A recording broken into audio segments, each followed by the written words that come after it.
Wala mo ng love life dahil dito. Ayan. Siguro nagiging side dish muna. May naliligaw na ba? I'm seeing someone. Oh. I'm inspired. Yun, isa siya sa mga nakapag... Non-showbiz. Showbiz.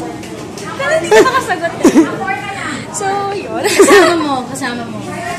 Kasama mo sa business. Sa showbiz. Ewan ko kung sabi ko na showbiz ba siya. Pero, yun.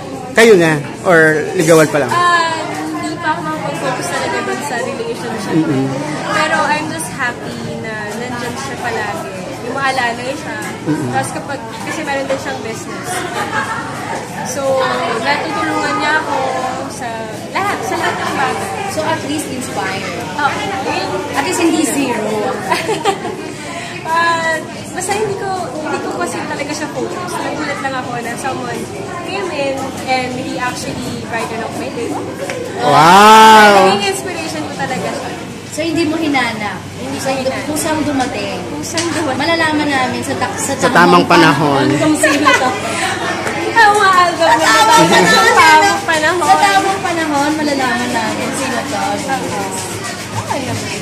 Hindi naman siguro, maliit lang showbiz. Showbiz niya. O sino nga ito? Sa tamang panahon. Tamang panahon. May pawisan to. Sa tamang panahon. Kami yung fashion. Exclusively. Ilang buwan na?